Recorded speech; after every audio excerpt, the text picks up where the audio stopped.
Bismillahirrahmanirrahim. Assalamualaikum warahmatullahi wabarakatuh.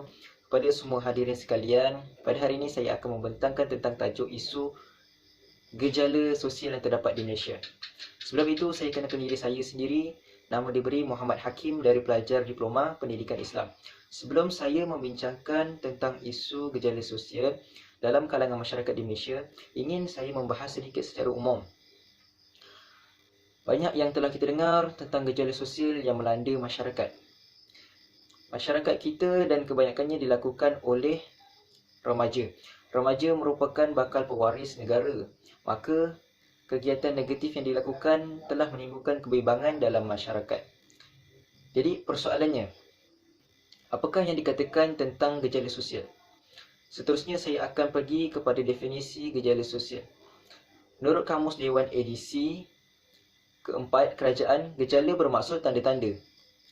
Sosial pula bermaksud adalah kata-kata yang merujuk kepada hal-hal yang berkaitan masyarakat atau kemasyarakatan. Okey, jika digabungkan kedua-duanya, keadaan ini bermaksud tanda-tanda atau alamat tentang segala yang berkaitan dengan masyarakat. Dia tanda-tanda dan juga alamat berkaitan dengan masyarakat, perihal masyarakat dan kemasyarakatan. Seperti yang kita tahu, gejala sosial diklasifikasikan sebagai satu jenayah yang melibatkan etika dan moral individu.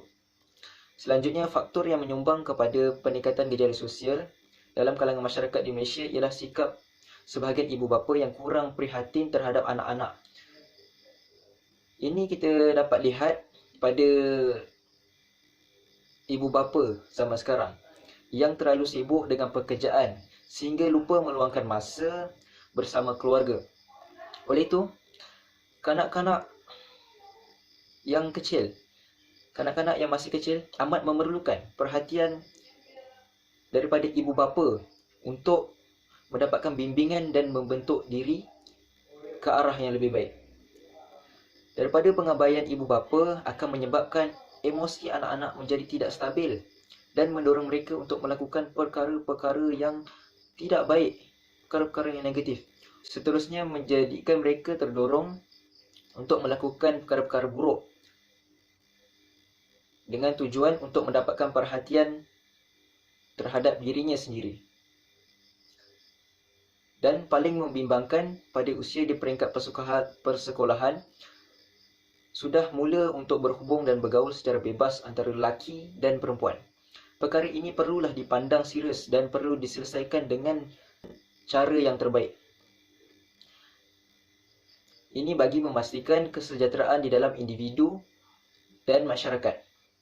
Contohnya, pergaulan bebas antara lelaki dan perempuan.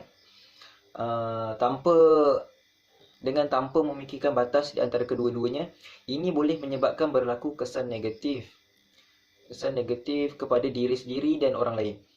Seterusnya, sekiranya situasi ini tidak ditangani dengan langkah yang proaktif, maka ia akan menyebabkan kesan yang buruk, bahkan semakin merosakkan lagi keadaan.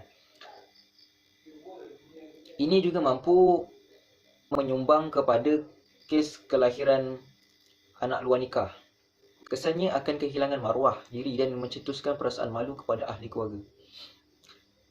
Selain itu,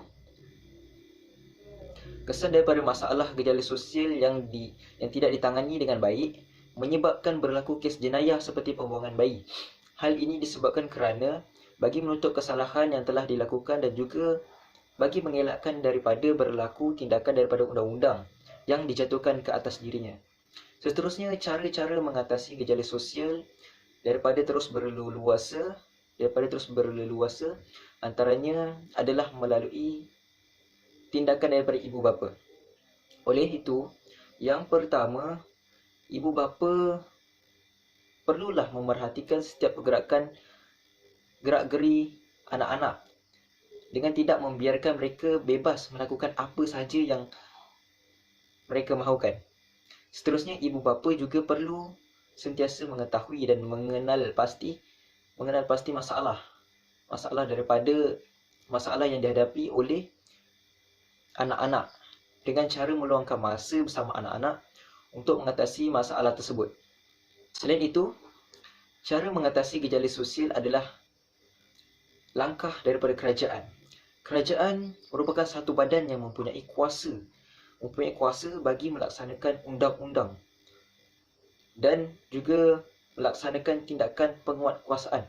Kerana dengan tindakan penguatkuasaan, masyarakat akan menjadi takut untuk melakukan kesalahan yang berkaitan gejala sosial.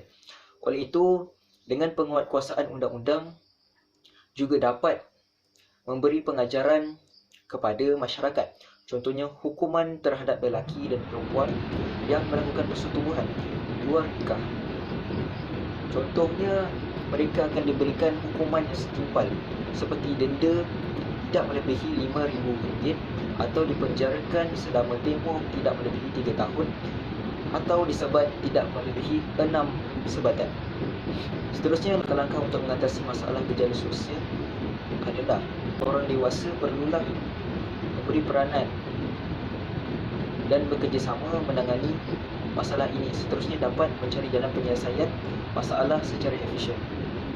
Sebagai penutup bicara saya pada hari ini, kepentingan bagi memberi perhatian tentang isu gejala sosial dalam kalangan masyarakat Indonesia haruslah dititik beratkan dalam kalangan masyarakat supaya gejala-gejala sosial yang membimbangkan dapat ditangani sehingga ke akar umbi. Sekian daripada saya. Wabillahi taufiq wal hidayah. Wassalamualaikum warahmatullahi wabarakatuh.